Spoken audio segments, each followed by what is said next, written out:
سيدنا ومولانا محمد وبارك وسلم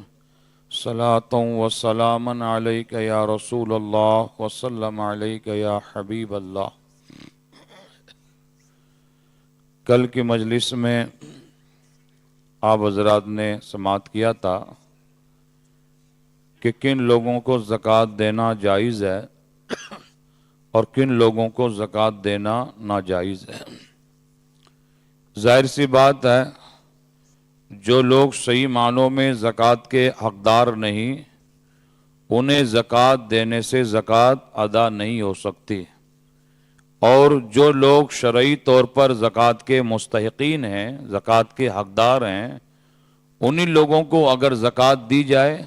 تب اس صورت میں زکوٰۃ ادا ہو سکتی ہے۔ تو بسا اوقات یہ دماغ میں ذہن میں خیال آتا ہوگا کہ شریعت مطالعہ نے بھائی بہنوں کو اور پھوپھیوں کو، خالائیں، ماموں وغیرہ کو جو زکوٰۃ دینے کا حکم عطا فرمایا تو بعض لوگ زکوٰۃ لیتے نہیں ہیں شرمانے کی بنیاد پر، حیا کی بنیاد پر، حالانکہ وہ مستحق زکوٰۃ ہیں، لیکن غیرت کی بنیاد پر وہ کسی سے سوال نہیں کرتے، مانگتے نہیں، یا اس صورت میں کوئی دیتا بھی ہے تو ایک طرح سے جھجک محسوس کرتے ہیں، شرم محسوس کرتے ہیں۔ تو جبکہ شرعی مسئلہ ہے، شریعت مطالعہ نے صاف صاف اس مسئلے کو تحریر فرمایا کہ یہاں پر زکوٰۃ کی نیت ہی کافی ہے، زکوٰۃ کا نام لینا کوئی ضروری نہیں ہے۔ آپ اپنے بھائی کو زکوٰۃ دے رہے ہیں تو اسے زکوٰۃ کیوں آپ زکوٰۃ کہہ کر دے رہے ہیں؟ آپ اپنے کسی قریبی رشتہ دار کو آپ زکوٰۃ دے رہے ہیں، آپ کو معلوم ہے کہ آپ زکوٰۃ دیں گے تب وہ زکوٰۃ لے گا نہیں، اس طریقے سے انکار کر دے گا، تب آپ زکوٰۃ کا کہتے کیوں ہیں؟ آپ ڈائریکٹ اسے زکوٰۃ دیجیے ہاتھ میں اور کیجیے یہ تمہارے تحفہ ہے، تمہارے بچوں کے لیے عیدی ہے، تمہارے بچوں کا یہ نذرانہ ہے، انعام ہے، اس طریقے سے کہہ کر اسے دے دیجیے، اور دل کے اندر یہ پکا ارادہ رکھیے کہ میں اس وقت اپنی زکوٰۃ کو ادا کر رہا ہوں۔ تو فقہا فرماتے ہیں کہ اس طریقے سے کرنے سے بہرحال زکوٰۃ ادا ہو جائے گی۔ تو اس کو یاد رکھیں کہ زکوٰۃ دیتے وقت میں زکوٰۃ کا کہنا ضروری نہیں بلکہ زکوٰۃ کی نیت رکھنا اپنے دل میں یہ ضروری ہے۔ اسی طریقے سے اگر کسی نے بے سوچے سمجھے بغیر کسی غور و فکر کے کسی شخص کو، غریب کو زکوٰۃ دے دی، لیکن بعد میں معلوم ہوا کہ یہ زکوٰۃ کا مستحق نہیں تھا، صحیح معنوں کے اندر زکوٰۃ کا حقدار تھا ہی نہیں، تبھی صورت میں فقہا فرماتے ہیں کہ اس کی زکوٰۃ ادا نہیں ہوگی،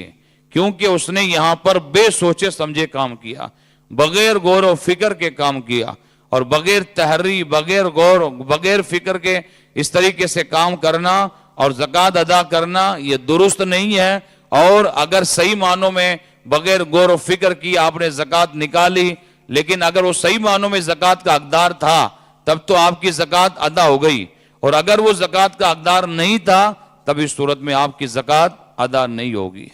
اسی طریقے سے فرمایا گیا کہ زکوٰۃ ہو یا صدقات واجبہ ہو یا قربانی وغیرہ جیسا کہ یہ واجب ہو، ایسی چیزوں کو کھلے عام طور پر اعلانیہ لوگوں کے سامنے کرنے کی کوشش کریں۔ زکوٰۃ بھی آپ دے رہے ہیں، لوگوں کے سامنے آپ جا کر دیں، اعلانیہ دیں۔ اس سے کیا ہوتا ہے؟ ایک تو یہ ہوتا ہے کہ لوگ آپ سے بدگمانی سے بچ جائیں گے، کہ یہ نہیں اس کے دماغ کے اندر خیال آئے گا کہ آدمی کبھی اپنی زکوٰۃ نہیں نکالتا، تو یہ مسئلہ کلیئر ہو جائے گا کہ بھئی یہ آدمی اپنے مال کی زکوٰۃ نکالتا ہے۔ اور دوسری بات اس کے اندر یہ ہوگی کہ لوگوں کے اندر ترغیب پیدا ہوگی، ایک طرح سے ان کی بھی حوصلہ افزائی کرنا ہے اور ایسے لوگوں کو ابھارنا ہے تاکہ وہ اس نیک کام کو جلدی کرنے کی کوشش کریں اور زکوٰۃ نہ نکالنے کے اس گناہ کے اندر وہ ملوث نہ ہو۔ تو اس نیت سے آدمی کرے، نہ کہ دکھاوے کے طور پر ریاکاری کے لیے، بلکہ صرف اس کے اندر یہ نیت ہونی چاہیے کہ میں اعلانیہ زکوٰۃ دے رہا ہوں تاکہ دوسرے لوگ بھی مجھ سے سبق حاصل کریں، اور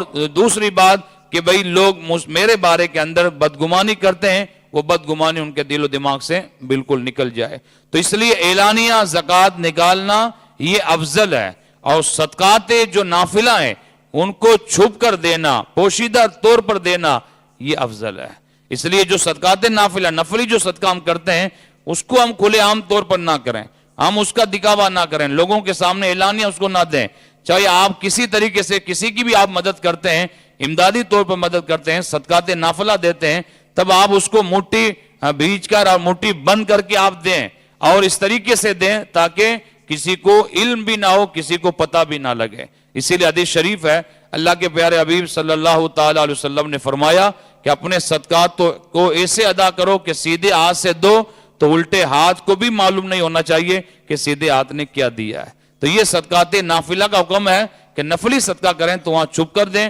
لیکن زکوٰۃ کا جو معاملہ ہے وہاں پر کھلے عام اور اعلانیہ طور پر دینے کی کوشش کریں۔ اسی طریقے سے زکوٰۃ کے اندر بھی اپنا کسی وکیل بنا لیں۔ اگر آپ خود زکوٰۃ جا کر نہیں دے سکتے ہیں، ڈائریکٹ نہیں دے سکتے ہیں، تو کسی وکیل کے ذریعے آپ دلوا دیں، کسی ذمہ دار آدمی کو آپ دے دیں کہ بھئی آپ میری زکوٰۃ کو ادا کر دیں، فلاں آدمی کو دے دیں۔ تب جس آدمی کے بارے میں اس نے وصیت کی کہ میری زکوٰۃ فلاں آدمی کو دے دیں، تو وکیل پر لازم ہے کہ وہ فلاں آدمی تک اس زکوٰۃ کا روپیہ پہنچا دے اپنی ذمہ داری سے۔ یہ نہیں ہے کہ وہ خود غریب تھا، معاذ اللہ اس نے وہ زکوٰۃ کا پیسہ خود اپنے کام میں لے لیا، یا اس نے دیکھا کہ میرے بچے غریب ہیں تو چلو بچوں کو دے دیا جائے وہ زکوٰۃ کا پیسہ۔ نہیں، اس طریقے سے بہرحال جائز نہیں ہے وکیل کے لیے بھی کہ لوگوں سے پیسہ لے کر اور اس طریقے سے جا کر دوسروں کے پاس میں جا کر اس مال کو